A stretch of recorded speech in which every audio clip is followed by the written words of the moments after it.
It took his son 4 seconds to ask. His name is Marcus. He is 41, and he sells industrial flooring across 4 counties. For 3 years, he had been chasing one promotion, regional, for counties become 11. The final interview was on the Friday. This was the Tuesday. He would not answer his son's question that night. The answer took 9 days, and when it came, it was not a promise. It was a sheet of paper. We will get to it.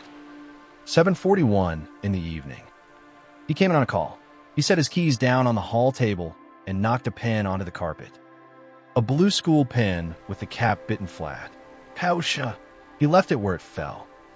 Ray had kept dinner for him. He ate it standing at the sink, still on the call. Theo was already in his pajamas, sitting on the 3rd stair, watching him. This is the part Marcus can still see. The boy did not ask for anything. He just sat there while his father ate. 8 minutes. He counted them afterwards. 8:12. Bedtime. He was doing the fast read. 3 pages instead of 5. 2 voices instead of 4. Theo let him finish. Then he said it. Do I have to be sick for you to stay home? He was not upset when he said it. That is the part that went in. He asked it the way you ask about the weather. Because in March, Theo had a temperature for 2 days, and his father was there for both of them. A boy is a scientist. He had the data. He had exactly one variable. And Marcus gave the reasonable answer. Of course not, mate. I'm just busy this month. This month. He had been saying this month for 3 years. Theo said okay. He rolled over. He was asleep in about 4 minutes, the way children are. Marcus went downstairs and did not send a single email. And that should have been the end of it. It was not. 9:20. He was still sitting there. 11:50. Still there. Somewhere in those hours, he remembered something he had read years before and filed under interesting. In 1999, a researcher named Ellen Galinsky asked more than 1,000 children a single question. If you had one wish about the way your parents' work affects you, what would it be? The adults all guessed the same answer. More time. I want more time with you. That is not what most of the children said.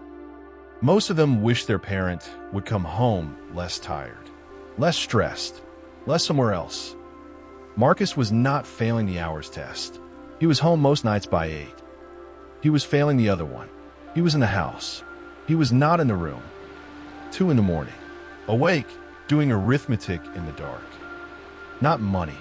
Saturdays. Theo is 7. 11 more years in this house, if nothing goes strangely. Call it 570 Saturdays. The regional job, honestly counted, would take about 100 of them. 100 Saturdays for 11 counties in a better car. He did the sum twice because he did not believe it the first time. He's not a saint. He wanted that job. He had wanted it for 3 years, and he could taste it. What changed at 2 in the morning was not that he stopped wanting it. It was that he could not get the sentence out of his head. Do I have to be sick?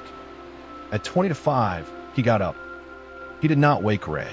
He went down to the kitchen and wrote one line to his director and sent it before he could think any more about it. Please take me out of the running for Friday. I'll explain properly on Monday. Nothing is wrong. Then he sat down at the kitchen table and shook a little. That is the honest version. There was no music. He did not feel free. He made a cup of tea and did not drink it. There's an old Japanese saying, the one who chases 2 rabbits catches neither. Marcus knew that one. It was printed on a mug at work, which tells you how seriously anyone takes it. But he had it the wrong way round. Most people do. He thought the 2 rabbits were the job and the family. They were not. He had only ever been chasing one thing. The second rabbit was Theo. The boy had been chasing him for 3 years, quietly from the 3rd stair. And somebody is doing that in your house too. Not dramatically, just sitting where they can see you, waiting for you to look up. Marcus told Theo none of this. Not the interview, not the email, nothing a 7-year-old should have to carry.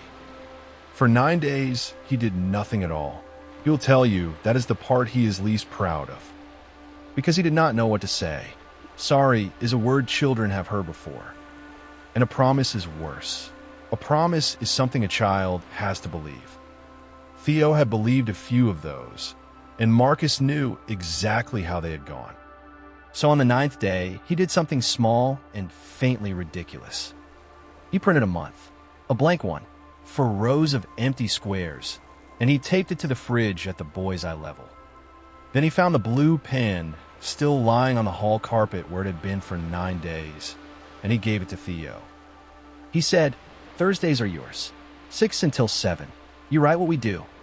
That was it. That was the answer.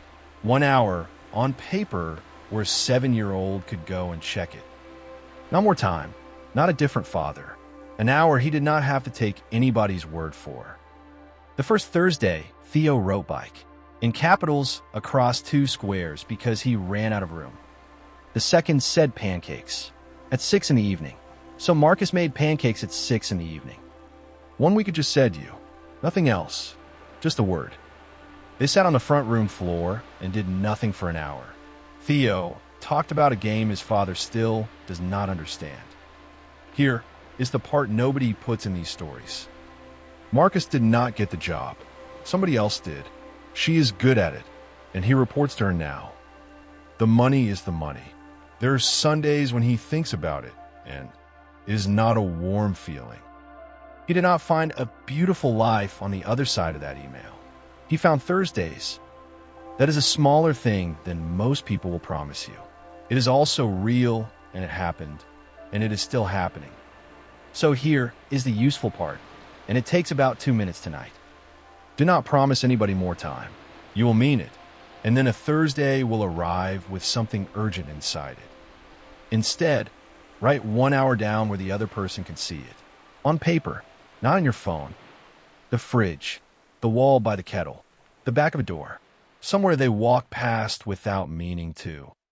Then let them fill it in. That is the whole trick, and it is not really a trick. A promise is something they have to trust. A written hour is something they can check. Children can tell the difference. So can everybody else. 1 hour, 1 quiet minute to write it down. It is not a life change. It is a Thursday. And if the person you would write it for is grown now and far away, it still works. Send them a day. Let them choose what happens in it. Theo is 9 now. He does not sit on the 3rd stair anymore because he does not have to. He comes straight into the kitchen and starts talking, which is its own kind of small miracle. The calendar is still on the fridge. 2 years now. It is grubby and the corner is torn. Marcus keeps meaning to print a fresh one. He never does. Because of what is in the squares in handwriting that gets neater every year. Nobody was ever asking you for your whole life. They were asking about Thursday. Write one down before you sleep. Give somebody an hour they can point at. Tomorrow there will be another minute like this one. It will be waiting.